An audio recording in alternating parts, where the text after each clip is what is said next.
हरे कृष्ण कृष्ण कृष्ण हरे हरे हरे राम राम राम हरे हरे। कथारे अच्छी हरि नाम किरस अच्छी पान कला लोक एका जानी निजको पाप जगतर उद्धार पाइबाकू हेले गोटिए मात्र नाम संकीर्तन ही एक बाट। एही नाम संकीर्तनर मूल तत्व हेउछि भव जगतर उद्धार पाइबाकू हेले कृष्णंक परि हबु जदि ह नहेले रामंक परि हबु जदि ह। ए कली जुगर नाम संकीर्तन हेउछि गोटिए बाट जहाँकि अष्टमपरी माध्यम प्रचार करा जाय थाए। आम गाँव रे अष्टमपरी विगत 53 वर्ष हेबा हेउछि कि आम गाँव रे कोनोसी एक विपद पड़िथिबारु सेथिपाई एई हरि नामटी हमर आयोजन करा जायतिला। एई अष्टमपरी आयोजन तो एबे भी चली हमर एई अष्टमपरी हमर रामनवमी रे स्टार्ट करा जाय थाए।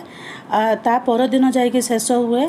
आमर समस्ते गाँ सारा जेतिक लोक समस्ते मिसी जाती आ समस्ते एक मनरे अष्टमपरी भाग नहीं काम करती आ समस्ते मिसिकी पूजारे समस्ते मिसिकी आनंद उठाती।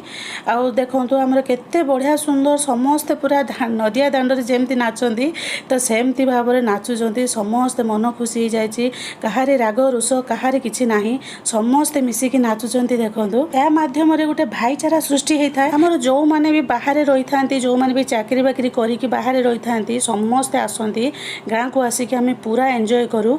आ देखंतु आम पिला माने भी बाहर रही किसी जानी पारु नाहांती गाँ रे 2 दिन आसिकी पूरा बहुत मस्ती करती बहुत मजा करती आ समस्त सहित मिसी जाती। अष्टम प्रहरी आमर बढ़िबा समय हो गलानी सेथिपाई देखंतु पूजक नना आमर गौरांग महाप्रभु जड़े भाई की सजेइचंती तांको मां को ठारू शेष भिक्षा नेकी से जिबे नगर कीर्तन करिया पई। अष्टम प्रहरी एही समयटा बहुत कष्ट दिए गोटे माँ पाखरु गोटे पिला जाए भिख मागिबाकू जहाँकि गौरांग महाप्रभु जाइथिले सेही समय को आमको मने पकेबा पई पूजक नना एठी महाप्रभुंकर किछि झलक देखैचंती।